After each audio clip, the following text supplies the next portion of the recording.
তো হ্যালো বন্ধুরা, আরেকটা নতুন ইন্টারেস্টিং ভিডিও নিয়ে চলে এসেছি। আজকে যাব একটু নবদ্বীপ। প্রথম টিকিট কেটে নিলাম। তারপরে দেখো, এটা আমাদের এখানকার একটি ছোট স্টেশন, এটা ময়নাগুড়ি স্টেশন। তারপরে কিছুক্ষণ ওয়েট করার পর ট্রেন ঢুকে গিয়েছে।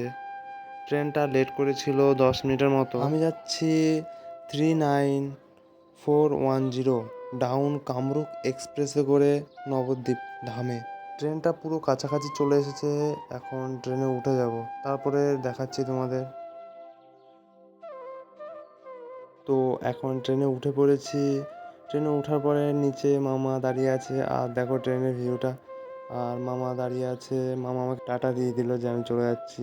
আর আজকে ট্রেনটা ফাঁকাই ছিল পুরো, তাই খুব মজা করে যাচ্ছিলাম। তার মধ্যে দেখো বাইরের ভিউটা।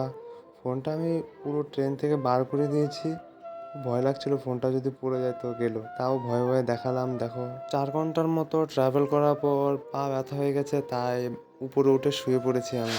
তারপরে আরও 2 ঘন্টার মতো ট্রাভেল করার পর চলে এসেছি মালদাতে। ময়নাগুড়ি থেকে মালদা কমপক্ষে 6 থেকে 7 ঘন্টার রাস্তা, 7 ঘন্টা ট্রাভেল হয়ে গেছে। এত সময় ট্রাভেল করার পর কিছু তো খেতে হয়, তাই নেমে পড়েছি খাওয়ার জন্য। আর দেখো মালদার ভিউটা কি সুন্দর লাগছে। কথা বলতে বলতে আরও 5.5 ঘন্টা ট্রাভেল করে চলে এসেছি কাটোয়া স্টেশনে। কাটোয়া থেকে আর আধা ঘন্টার মতো, কমপক্ষে 28 কিলোমিটার রাস্তা আছে। 28 কিলোমিটার রাস্তা অতিক্রম করে চলে এসেছি আমার মেন লোকেশনে। এটা নবদ্বীপ স্টেশন। এখন যেতে হবে স্টেশনের বাইরে। স্টেশনের বাইরে জাইম্বু দাঁড়িয়ে আছে আমার জন্য। আর আমার খুব ঘুমও পাচ্ছিল। আর দেখো এই ট্রেনে করে আমরা এসেছিলাম, আর ট্রেন রাস্তা পুরো পরিষ্কার দেখা যাচ্ছে। আর জাইম্বুর সাথে দেখা হয়ে গেল, তারপরে চলে যাচ্ছি বাড়ি। এই পর্যন্তই রাখি আমার ভিডিওটি ভালো লাগলে লাইক কমেন্ট শেয়ার করে দেবে। পরবর্তী ভিডিওতে আমার দেখা হচ্ছে। প্লিজ সাবস্ক্রাইব করে দেবে, ভালো ভালো ভিডিও পাবে আমার চ্যানেলে।